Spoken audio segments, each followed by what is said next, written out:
নমস্কার বন্ধুরা, আরও একটি খুব সুন্দর হালি শহরের জাগ্রত কালী মন্দির নিয়ে আমার আজকে ছোট্ট এই ভিডিও। এর আগে নৈহাটি বড়মার ভিডিও আপনারা দেখেছেন, কাঁচরাপাড়া রানী রাসমণির কালী মন্দির দেখেছেন, যেটা দক্ষিণেশ্বরের ঠিক হুবহু একই দেখতে। আজকের ভিডিওটি হচ্ছে হালি শহরে গঙ্গার পাড়ে রামপ্রসাদের বাড়ি। আর দেখবেন গঙ্গার পাড়ে খুব সুন্দর সাজানো গোছানো একটি ছোট্ট পার্ক। এখন আপনারা স্ক্রিনে যেটা দেখতে পাচ্ছেন এটা হচ্ছে হালিশহর এবং কাঁচরাপাড়ার জাগ্রত এবং ঐতিহাসিক সব স্থান। এছাড়া আপনারা এখান থেকে খুব কাছে কাঁচরাপাড়া রানী রাসমণির বাড়ি এবং তার সাথে ফুচকা গ্রাম, এই দুটো ঘুরে আসতে পারেন।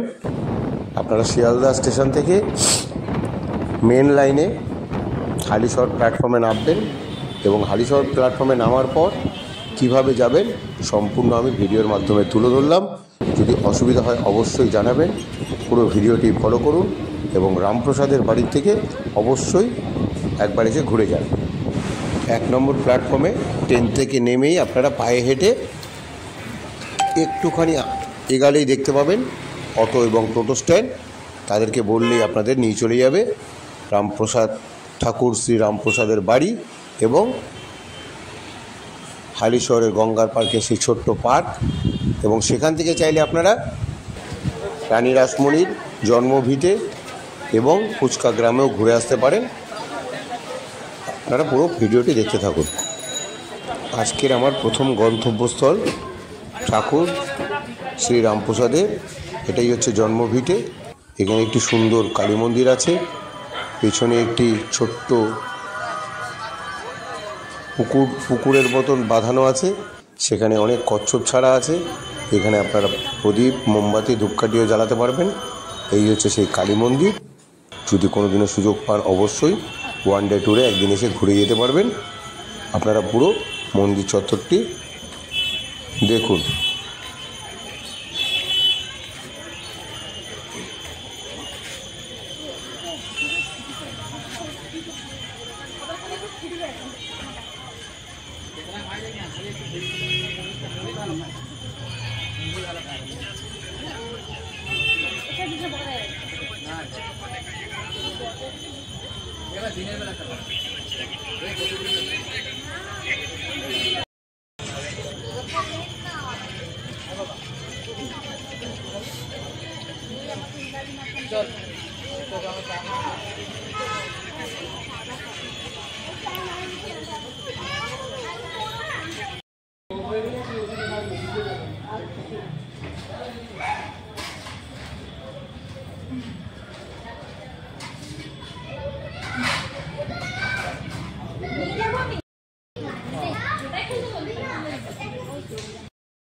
হ্যাঁ বললো তো।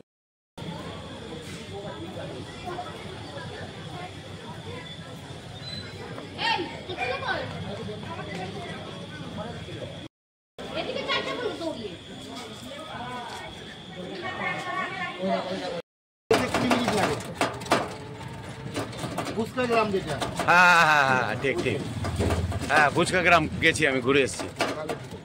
আগে বাঘের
যদি সুযোগ পান অবশ্যই একবার এসে ঘুরে যাবেন ঐতিহাসিক এই ঠাকুর রামপ্রসাদের বাড়ির থেকে। ভিডিওটি ভালো লাগলে জানাবেন। নমস্কার।